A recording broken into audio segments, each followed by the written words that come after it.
Hey YouTube, CJ with Roswell Astronomy here in Roswell, Georgia. And guess what? I finally processed a picture. Too much issue, but I finally got one processed.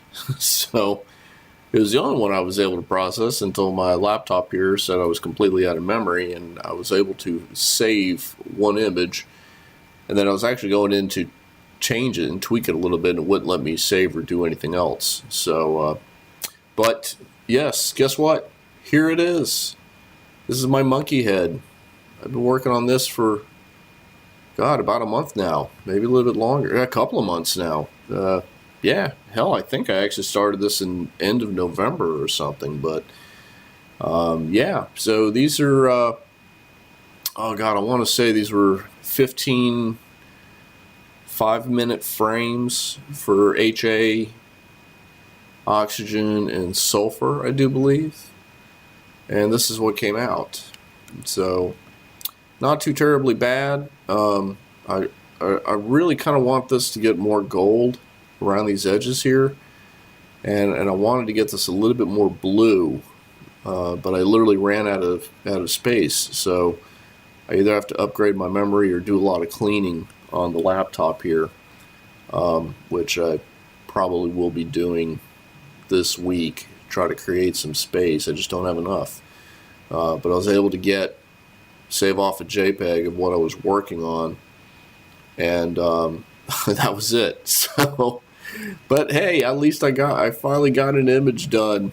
Yay! A couple other things. Let's see. So, the 4-minute RA error that I was getting in PhD2, that if y'all saw that, it was cycling every 4 minutes. I was getting a huge spike in RA that PhD couldn't recover from.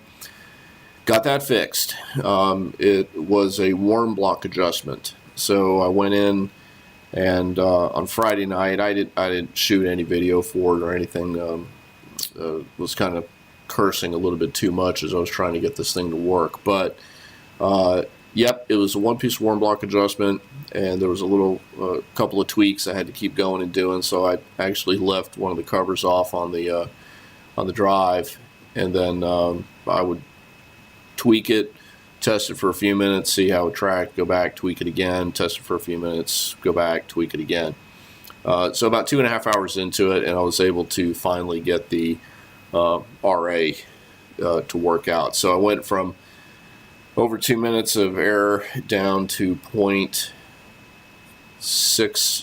0.5859, somewhere around there of error. So I called that good enough. And the deck was sitting about the same, and I adjusted them both, and I let it run for about 30 minutes, and I didn't have those bad spikes. So I was happy. Of course, there was no imaging involved.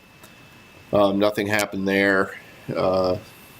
After a couple of hours of messing around with it, some high clouds started rolling in, so what is it worth it? But just to get that problem fixed and resolved was huge, and so I'm happy about that. You know, no images, that's fine. I'm happy I got the image resolved. So been talking offline with Dale, and there seems to be some sort of an issue, and I've experienced as well, as far as trying to get SGP to do a meridian flip with the G11. So Dale and I are kind of tag teaming this. He's doing some research on his side, and I'm doing some research on mine, and we're going to see if we can't narrow that down. Apparently it's an ongoing problem. Either you have the problem or you don't have the problem. And it seems like a lot of people have the problem, but there's not a lot of answers out there. So Dale and I are digging into that, and we should be figuring that out here shortly. And once we get some sort of an idea, we'll shoot a video on it, on how to get it to work, and then we'll go from there. So be looking for that. Still a lot of research that's going to have to take place on that. What else? The push to scenario on the G11. If you had watched the video when I was showing how to replace that wavy wavy washer into the RA axis for the stiction issue, we did did a test on that Friday night as well, and we're back to report. So it if you star line and then do a push to, no, the scope does not know where it's at. I tested it several times. I did a 2-star and a 4-star alignment. Then I grabbed the tube, rolled it over to a star, centered it up, and then used the keypad to do a go to, and the mount was just completely, utterly lost. Had no idea where it was, which made a lot of sense. So, yep, that explains that. However, if you push it to an object, it will track on the object. It will stay with the object. Now, it's not auto-guiding, obviously, but it will track. So wherever you push it to, it will stay on that path, whatever you did. And I checked that a couple of times by doing 4-minute exposures with a camera.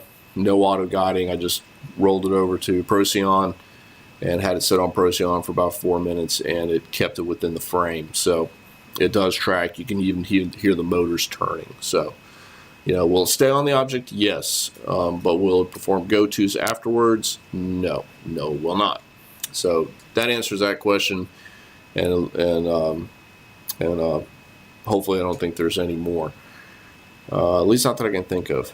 Yeah, I think that was it. So just a couple of big things we're trying to get accomplished. And we did it. And here's my photo. And I'm happy. I put it out on AstroBin. I feel good about it. And now that the RA issue is fixed, just got to figure out the meridian flip part, and we're good to go. So hopefully next weekend I'll get some clear weather out here, and if I do, it's back to actually doing some imaging. The repairs, knock on computer, the repairs are done. So we'll see what happens. All right, guys. Clear skies.